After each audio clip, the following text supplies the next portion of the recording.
Enzo Maresca Qarabağa yaxşı komandadır, amma biz qol epizodlarında daha dəqiq olmalıyıq. Ofisici Plus az xəbər verir ki, Çempionlar Liqasının qrup mərhələsində Qarabağla keçirilən oyundan sonra Chelsea-nin baş məşqçisi Enzo Maresca qarşılaşmanı dəyərləndirib. Maresca bildirib ki, komanda oyuna yaxşı başlayıb, lakin sonraki mərhələdə səhvlərə yol verib. Bugün oyuna düzgün başladıq, hesabı açdıq, amma sonra 2 qol buraxdıq.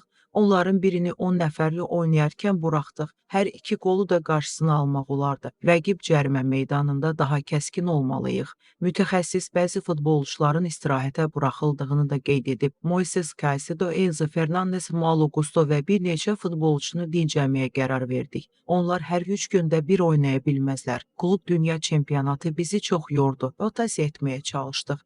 Zədədən əziyyət çəkən Romeo Lavia barədə də danışan Maresca bildirib. Romeo uzun müddət meydanlara dönə bilməyəcək kimi görünür. Hazırda vəziyyəti qiymətləndiririk. Ehtimal ki, but əzələsində problem var. İtalyan mütəxəssis oyunun ikinci hissəsində komandasının daha yaxşı çıxış etdiyini vurğulayıb. Bu oyuna nəzarət bizdə idi. Amma birinci qolu buraxandan sonra qısa müddətdə ikinci qolu da buraxdıq. İkinci hissədə daha yaxşı idik. Hər oyun futbolçular üçün özlərini göstərmək imkanıdır. Qarabağın performansını da qiymətləndirən Maresca rəqibini tərifləyib. Qarabağa yaxşı komandadır. Bu arenada oynamaq çətindir. Bugün əsas fərq cərimə meydanında oldu. Buraxdığımız qollar sadə idi. Öz hücumlarımızda isə kifayət qədər dəqiq değildik. Mənim üçün əsas fərq bu idi. Maresca həmçinin bəzi gənc futbolçuların çıxışına toxunub. Oyuna başlayan futbolçuların hamısı hazır idi. Alejandro Garnacho ikinci hissədə yaxşı oynadı, yavaş-yavaş inkişaf edir. Florel Hato da yaxşı başladı, amma sonra səhvlər etdik. Bunu düzəltməliyik. Sonda o komandasının oyundakı ümumi performansına toxunaraq bildirib. Topla oyunda problem görmürəm. Qarabağa yaxşı pressing etdi, amma biz də bir çox imkanlar yaratdıq.